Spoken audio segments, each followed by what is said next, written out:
Hey traders, welcome back on the Pursuit of Wealth for another daily market recap. Today is Tuesday, January 5th. So hope everyone had a great weekend. I didn't get a video out yesterday as I wasn't feeling well. So for those of you that are part of the POW community, I sent a note out so that you were aware.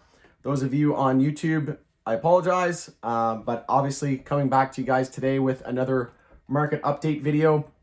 I did just record a video and it was about 40 minutes long and forgot to hit record. So obviously a little bit saddened by that, and hopefully we'll go through this a little bit quicker. And it's obviously not going to be the same as the first, but here we are and things happen. So before we jump into today's content, make sure to hit the like, subscribe to the channel, shows me some support. And in today's video, we're going to discuss Novamind, a new ticker that's in the psychedelic space, so a mushroom play, magic mushrooms. And we'll take a look at the NYSE delisting of Chinese telco companies. So stick around and we'll jump right into today's video.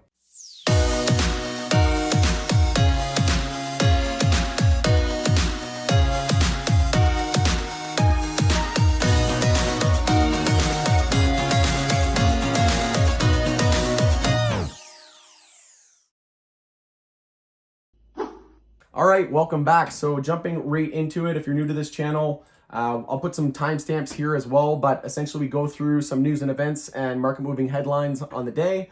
Then we go through a broader market overview of the crypto, the metals, and broader market like the S&P 500. Then we go into an overview of individual analysis and individual tickers and sectors such as the MJ sector. And then I'll do a quick summary into what to expect for the rest of the week and my thoughts on the market going into the rest of the week. So we do have the Gorgia Senate runoff election results for today. Obviously, it's going to be a couple of days. I mentioned this in the community as well, but we did see here about an hour and 45 minutes ago. Georgia election official anticipates it will take a couple of days to learn the financial results. So should hopefully have results in by the weekend, but there are gambling websites and polls pre-data showing that the Democrats are leading. And like I said, some betting websites showing that the Democrats are in the lead as well.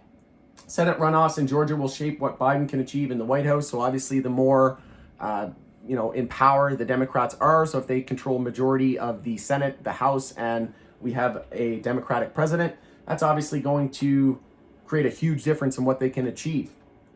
So NYSE scraps plan to delist China telcos. So we saw that Trump signed an executive order essentially delisting that exchanges had to delist Chinese telco companies and giants. And they scrapped that plan to delist China telcos in bizarre U-turn. But you may have noticed that some Chinese companies like Alibaba were down after hours, and that comes in the wake of the NYSE ways reverting to original plan to delist China shares. So seems to be some back and forth here and butting of heads, but starting to look like the delisting is back on. And we saw Alibaba was down after hours. We'll take a look at that chart here in just a moment as well. But Alibaba founder Jack Ma is lying low for the time being, but he's not missing. So not all bad news for Alibaba investors, as he's just laying low, apparently from someone familiar with the matter, after people were concerned about his whereabouts. Amazon buys 11 aircraft to expand cargo fleet. We saw IBM names former Goldman executive Gary Cohn as vice chairman of the board. We also saw Suncor to take a $425 million impairment charge on White Rose and West White Rose. So there was a lot of volatility in Suncor today and a lot of volume. Another article that I found interesting, Adidas to launch plant-based shoes made of mushroom leather to top 60% sustainability for all products. So I thought that was pretty cool and obviously very innovative and a good step in the right direction for the company. Macy's shuttering 45 more locations this year as it continues its plan to close their company within 3 years. So not all sunshine and rainbows for most companies. Speaking of sunshine and rainbows, complete opposite is happening for Ripple as well. We know that Ripple is under an SEC investigation over XRP being dubbed a security and not a currency. And Ripple is also sued by top stakeholder that led its Series C funding round as well. So another one for XRP. So the XRP community is just absolutely getting sick and tired of this, and this is going to be really interesting to see how this all plays out. I do have a Ripple position. It's a YOLO, about 0.5% of my net worth that I'm totally okay with going to zero. I entered on the test of 17 cent support, and I made a huge month maker, multi-month maker on that. Didn't expect to see a 40% gain in a couple of days. So I'm essentially just riding the profits. And like I said, I'm totally okay if that goes to zero. And I'll be putting this on my Nano Ledger S and just locking it away as a no-touch position. But I personally think there's a lot of sketchiness and it just doesn't add up here. And XRP could potentially be deemed a security, a currency, we don't know. But if it were to be deemed a security, obviously that's going to hurt the XRP investors, and investors have been taking legal action against the SEC because of this lawsuit, and just a lot of drama and just, you know, emotions running high and low in multiple directions. So hopefully we can get some closure on this situation very soon. So moving on, Novamind, which is the new company that we're going to highlight today. We'll do a little bit of fundamental analysis and technical analysis on the company, but essentially they're a new company on the CSE, the Canadian Securities Exchange. So psychedelics used responsibly with proper caution would be for psychiatry what the microscope is for biology or the telescope is for astronomy. At the forefront of mental health care and innovation, their mission is to facilitate safe legal access to psychedelics, a new standard of mental health care. So again, we'll take a look at the investor deck. I'll put a timestamp here as well, but you can skip ahead and check that out if you'd like. But we'll get into that in just a few minutes. Before we do, we'll just take a quick look at the overall broader markets. So Bitcoin testing very close to all-time high at 34,810. We get as high as 34,499. And we are starting to pull back, about 33 minutes left in the day, but we knew we were going to be pulling back here on the daily at some point, and I had been highlighting it for a while. We were overbought. EMA 12 has been holding since 17,000. So if you did buy on this, once we broke this inside bar here, daily inside bar bearish, and we lost that higher low pattern every candle for quite some time, all the way back down here essentially at 21,913. Once we broke that and you entered on a potential EMA 12 backtest and higher low, you've been rewarded heavily. And again, this has been just a rock solid support visual guide on the way up, and bulls just continue to buy all dips. We see Ethereum was up over $1,100 as the bull scenario continues there. We are pulling back here across the board, but Litecoin was up over 160, XRP sitting at 22.5 cents, ADA, so Cardano up over 25 cents, and Link up over $14. So nice rebound there. And looking for daily higher lows. Did we change the 4-hour trend? Yes, we did, with the low, high, higher low, higher high. So we confirmed a 4-hour trend change that confirms that the daily higher low is now set.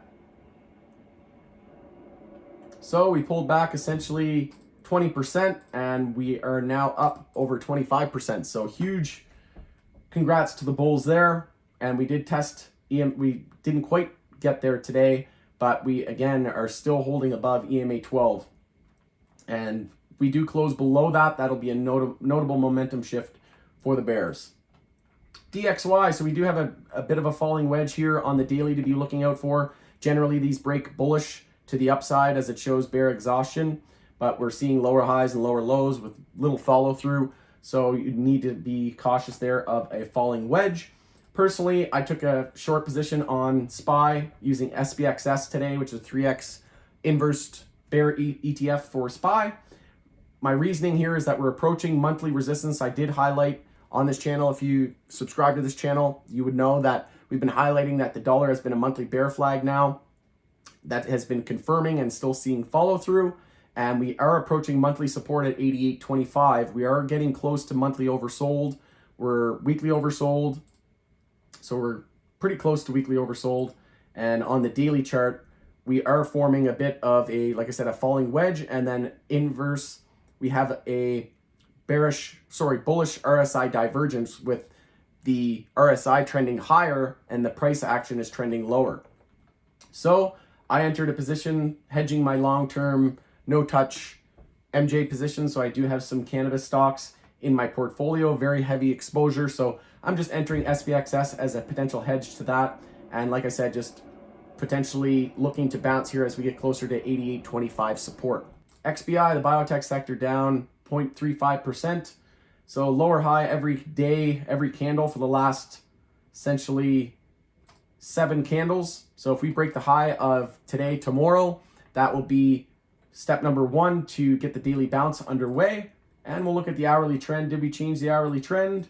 Low, high, higher, low. Could technically say we broke resistance at 140.46. We hit 141.19. So you could technically say we changed the hourly trend there. Home Builders ETF, low, high, higher, low. Same deal. XLE, huge move today.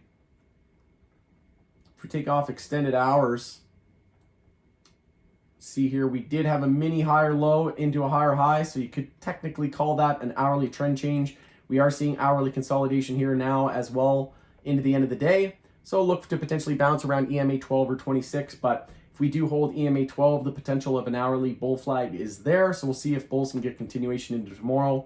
XLF financial sector changed the hourly trend, so daily higher low looks set. The more names that do so, the more confident we are that the daily higher lows are set for good, well, not for good, but our temporary bottom is set, and we can be looking up to potential recent highs and relative highs and all-time high blue skies. Again, XLV healthcare sector changed its hourly trend, so daily higher low looks set. Daily bounce is underway. We did break the high of yesterday, but we pulled back with an upper wick and closed below, so a little bit of a red flag there. We'll see how we open up into tomorrow, but essentially that's where we stand in terms of the overall broader market. So I mentioned this in the community last night. We knew that the SPY bears needed to come out and prove to us today that the move was for real. And yesterday they cheap shotted the bulls. First trading day of the year. You know, whether or not people are selling to lock in some profits, who knows? A lot of people could have been waiting for the new year to do that, obviously, so that they didn't have to pay taxes until next year. Whatever the case, bulls absorbed that selling from yesterday extremely well, continue to buy all dips, and bears proved nothing. They needed to see follow through today, and we did not see that. So taking a look at some individual analysis on some individual tickers. BABA, so we are down here after hours. We did drop not a whole lot. So on that news of potential delisting and NYSE reverting their original plan to delist, we were down about 3% there after hours, but nothing serious. We are rebounding here a little bit here as well. But taking a look at the daily chart, we are looking to confirm a daily trend change. So you can see here we were in a daily downtrend. Now we have support at 211.23, our high resistance at 243.39. Looking to establish a higher low compared to 211.23. If we break 243.39, that confirms a daily uptrend. Then we'll look to potential EMA 26 at 251.60 as the next potential resistance. On the weekly bear flag into a confirmation and into a lower low. So weekly downtrend. We did have EMA 12 and 26 bear cross there as well. So we got fairly extreme. And we do have a weekly inside bar on watch as well. So that's pretty much where we stand on the daily chart. Again, looking for the higher low. So did we change the hourly trend? So from the lows at 225, no, we did not. We did not change the hourly trend, so we can't be confident yet. But bulls do have a ton of room, about 6.5%. We could drop and set that hourly higher low and then look to change the hourly trend. Once we change the hourly trend, we can be confident that the daily higher low is set. So that's where we stand on BABA. We'll do a quick MJ sector review here. So taking a look at the bear list, we had PWRN, SNDL, and CRON. On the bull list for Canadian MJ, we had XLY, RIV, and VFF. So CGC, mentioned this in my video from last week. I said look to potentially see a bottom, a temporary bottom. I said, is this our temporary bottom in CGC and Canadian MJ? We touched down to EMA 12 on the weekly, confirmed it as support, which we haven't done since the low here at $13. This is all coming off the low of $13 as well, which we ran over 100%. And now we've pulled back about almost 20%. So again, we knew that a pullback was coming. And because we didn't have any higher low support, 20% shouldn't have come as a surprise to you. But this could still be a weekly bull flag. We need to break 29.52 to be confident that the weekly bull flag is confirming, but we are bouncing off EMA 12. We are looking to set those weekly higher lows. We need to change the daily trend back to the bulls to be confident that that is the case. So we got a bulls hoping for a big of a bounce as possible here to fend off any more downside, but essentially we could drop about 10% and still just be looking for daily higher lows, and then we'll try to set a higher high and change that back to an uptrend. But we did bounce, and on the day today we did bounce off EMA 12, and those are curling bullish. So again, weekly we had EMA 12 there at 24.44. I mentioned as well we had EMA, or the 10-week moving average, at 25.93. Even more importantly, I highlighted the weekly 200 moving average at 24.09, and we also had the 50-day moving average support test at 24.65. So a lot of support in that $24 to $25 level as potential bounce points and temporary bottoms. And so far it looks like it's set. Obviously it's going to really depend on the Senate results in the Georgia runoff election results.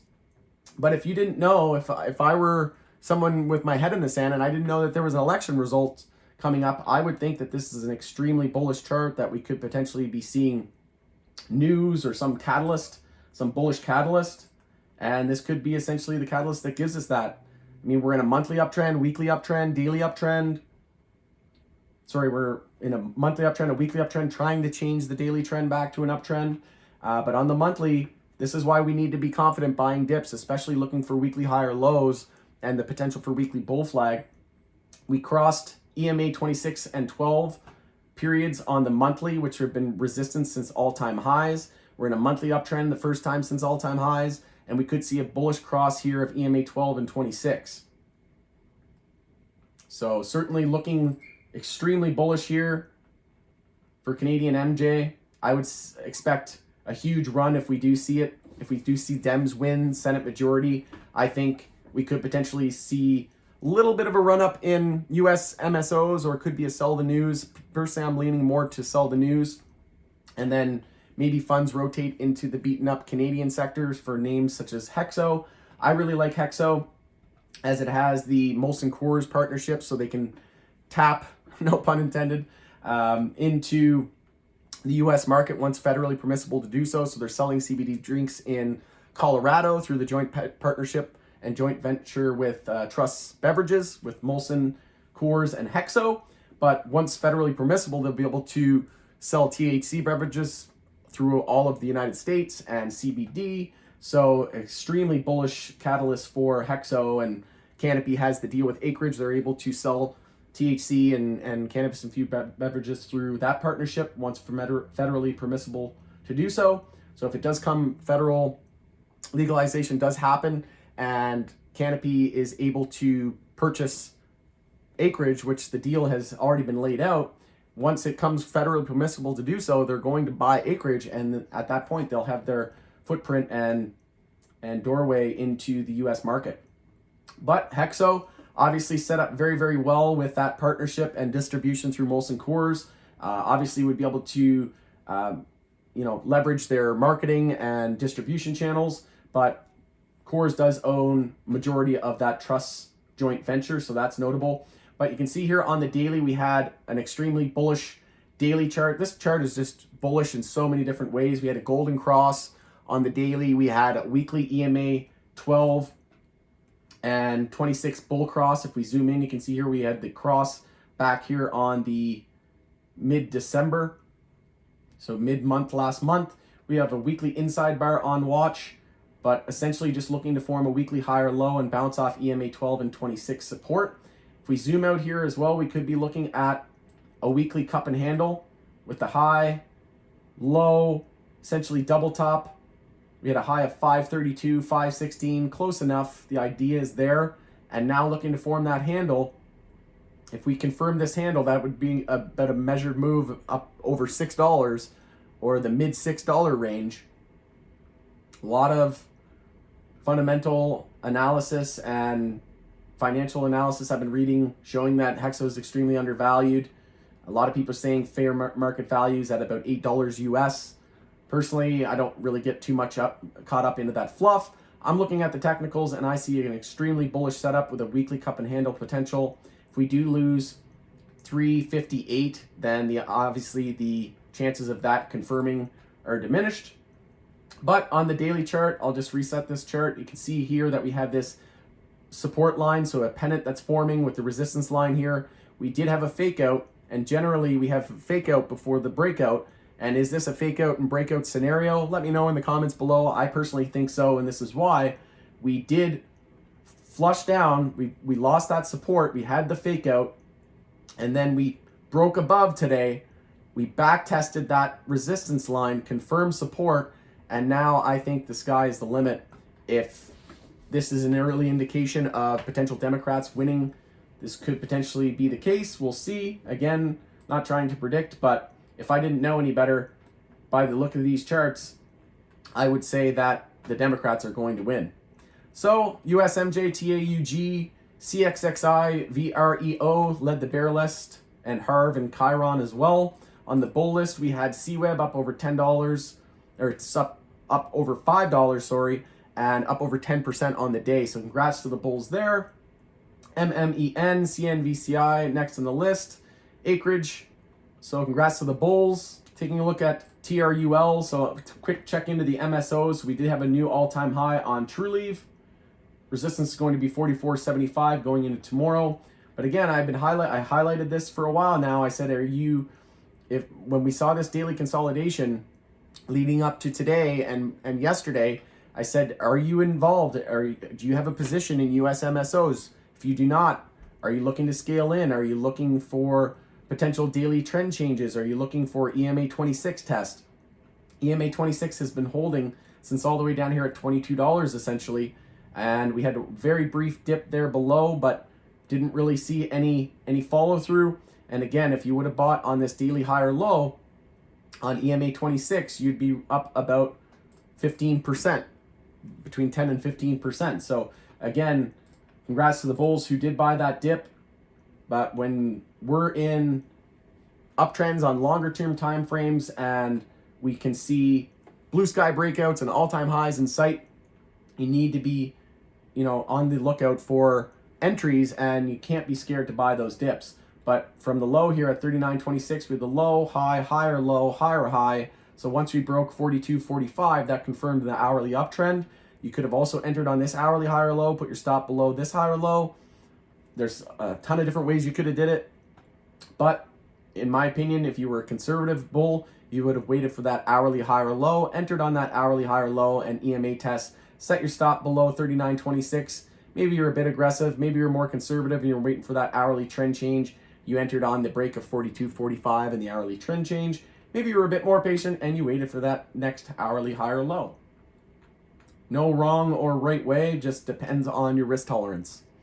So that's pretty much it. Taking a look at CL, Cresco did sell off a little bit there into the end of the day, but essentially just looking for an hourly higher low, looking to form that basis support off of EMA 12. Cura up about 2.5%, looking to bounce off EMA 12 here as well. Could be an hourly bull flag as well, so keeping an eye on that. Super exciting. We'll see. The more we run into this Democrat results, though, the more it could be set up for a potential sell the news type scenario. So we'll take a look at the NM stocks, so Novamind. Then we'll take a look into the investor deck and do some fundamental due diligence as well. But Novamind, so we'll take a look. This is the new ticker on the CSE. So we opened the day today at $1.50. We were up about 20%. And then from the high of the day to the close, we were down over 20% and down about 23%. So huge range on the day, lots of volatility. Personally, I'm just sitting on the sidelines, just waiting for some clear support and resistance levels to be established. But you can see here we have the high, low, lower high, lower low, hourly downtrend. We could be potentially be looking at an hourly bear flag here as well. A measured move would bring us down to around the 120 mark. Personally, I'd be looking to I'd maybe scale in one order at 120, another at 110, and then another at $1. But I'd like to get this below $1 essentially for a long-term hold.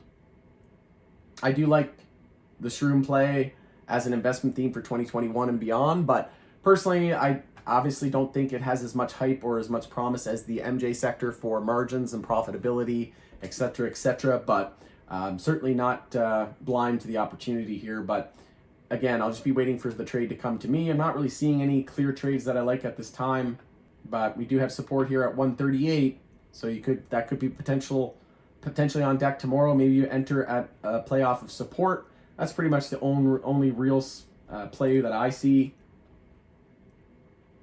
Maybe you enter on an hourly bear flag potential, so you entered with your stop above 146, just above 146. So that's where we stand on the Novamind. Again, the more time goes by, we'll have more data and we'll be able to take a look at more indicators and patterns, etc., etc. But like I said, need to change the hourly trend, and most important support is going to be 138. If we break 138, hourly bear flag is confirmed, and bulls looking to potentially buy that dip and support at 138. So that's where we stand on the NM chart. So we'll take a look at their investor deck here now. So we'll go back again. I already did this without hitting record, so I apologize for the little bit of the delay there, but we'll go through this a little quicker. So Novamind has a couple of disclaimers there. So we'll look through company highlights, and you can go to their website at Novamind.CA and take a look at this as well. So I won't go through everything, but essentially they have a strong network of outpatient mental health clinics and clinical research sites. They have rapid expansion of clinics and research sites, specialized in psychedelic assisted treatment protocols, building centers of excellence for future approved psychedelic treatments. So their focus is clinical care, research, and retreat network. They have global access to psychedelic medicines with offices around the world: Utah, Toronto, Costa Rica, the Netherlands, across the pond. They have some history here on psychedelics, the first wave, second wave, and third wave, which they consider to be present day today. We also have some coverage from mainstream media. So mental health care revolution has begun. CBC, The Guardian, saying we can no longer ignore the potential of psychedelic drugs to treat depression. Just too much data and positive results from clinical trials and that type of thing to ignore. So U.S. annual spend on mental health services is $224 billion US. So they talk about the potential for psilocybin and ketamine, MDMA, through all these phases and clinical trials, and they list those. So again, you can take a look at this in depth if you want to learn more, or just pause the video and read it in its entirety. So these are the protocols that they have. So essentially, their protocol targets emotion processing and leverages family systems in patients' healing process. It is a manualized treatment protocol that enables the training of clinicians at scale. It is the first of multiple novel treatment protocols in development. CCR is currently conducting IRB-approved studies investigating EF-CAP as a treatment of anorexia nervosa and a major depressive disorder. Research studies, so they mentioned some of their studies. Their retreat network, here's their executive team. Yaron Conforti, not sure if I butchered that, but that's the CEO. He's an entrepreneur and the principal of MCAP Corp, an investor in venture stage companies. Past investments include Abacus Health Products, which was acquired by Charlotte's Web, GR Silver Mining, and IM Cannabis. Former investment banker at Desjardins Securities and Sandfire Securities, so he's got a little bit of a financial background there as well. I won't go through all of these, but you can check out the rest of the executive team and their advisory board and board of directors. Here's some comparable companies. So MindMed, they have a valuation of $1.74 billion. Compass Pathways, $2.5 billion, and Novamind valuation at $42 million. So obviously a very small cap company. But again, if you are looking to get invested into this company, it's still a very, very, very uncertain sector and topic, and just something that you need to be aware of. Don't over allocate capital. Don't be, just blindly entering. And number one golden rule, don't invest any more than you're willing to lose. So that's going to conclude their investor deck, and just making sure I did hit record. So that is good. We are still good to go. We finished the video. So we'll do a quick summary. I'm excited that I hit record this time. But moving on, so Senate results, my summary into today and the rest of the week. Obviously, I'm favoring the Democrats as a potential winner of the Senate runoff results, and we'll see that potentially into the end of the week. So we'll see who wins that Georgia election results. Hopefully tomorrow, if not by Friday at the latest. And Thursday, we have the initial jobless claims. And I just want to reiterate that if you are investing in Chinese stocks, know the risk, even if they're not stocks that were directly attacked or mentioned in the executive order or the telcos that were being delisted from the NYSE. Keep in mind that if we see delisting of other tech companies and Chinese stocks and giants, that could potentially factor in and play a factor into, we could see the same thing happen with other stocks like NEO or Alibaba. Again, this isn't to spread FUD or fear. It's just to make sure you are aware of the consequences and repercussions and risks that are associated with your underlying security or stock that you're investing in. So again, just know the stock, know the risks, and don't invest any more than you're willing to lose. So with that, that's pretty much all I have for you guys today. Thanks again for joining us on the Pursuit of Wealth for another daily market recap. Hope everyone had a great day, and we'll see you tomorrow after market close.